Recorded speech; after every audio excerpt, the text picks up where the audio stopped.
the racial profiling bills in the House and Senate that are coming up in the next couple of weeks. You guys have been on this. We saw Henry Gates and the beer with Sergeant Crowley and President Obama, and it doesn't end there. What are these bills meant to do, and what's the thoughts of the NAACP?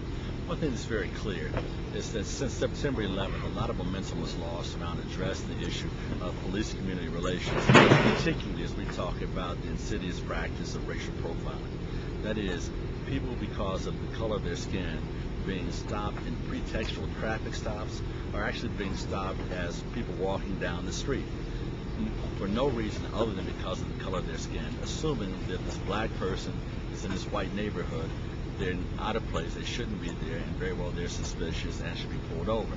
Not that behavior is suspicious, not that there's been any report of a crime being committed, but very well because they're black in a white neighborhood, or quite frankly, we've even seen some anecdotes in which a white person in a black neighborhood stopped because they assume they're up to no good. So indeed, there's a big problem there. We know that we need policies that will do a number of things. Very clearly, first, define what racial profiling is. The End Racial Profiling Act is scheduled to be introduced in September by Congressman John Conyers, the chair of the Judiciary Committee from Michigan, and by Senator Russell Feingold, who is the chair of the Constitution Subcommittee of the Senate Judiciary Committee, who is from Wisconsin. Is very well moving to introduce this bill that will, as I mentioned before, first, define clearly what racial profiling is. Secondly, make it illegal, prohibit it. It is an ineffective use of resources by law enforcement. And it also undercuts the trust and integrity necessary for law enforcement to be successful in first preventing crimes, and after crimes have been committed, solving them. Thirdly, it needs to keep track of data. It needs to make sure that very well that we're looking at how often people are stopped, if there's a racial disparity in their being stopped, if there's a racial disparity in the hit rate. That is, if we're stopping X number of African Americans, but we find that a very, very low percentage of those have actually done anything wrong, then we know there's a real problem in that process. That is what we're experiencing today. And finally, it needs to create a private right of action.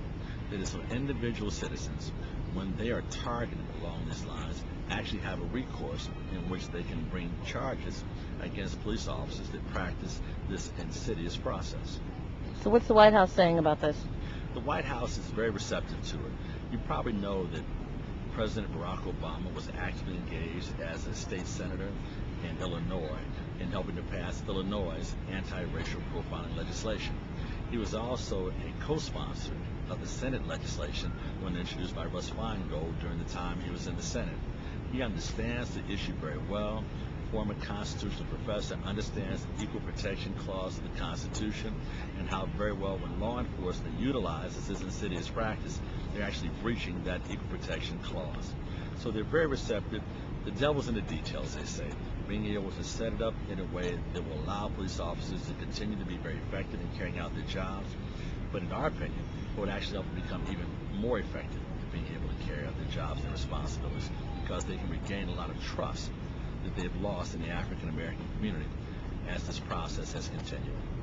Thank you so much, Hillary Shelton. Do you have anything else you'd like to add? No, the bill needs to pass. Eric Holder said very helpful things, our Attorney General, about the importance of eliminating racial profiling. Both the President and the Attorney General says there is no place in modern law enforcement for the insidious practice of racial profiling. We just have to find the best way to end this awful practice. Thank you so very much.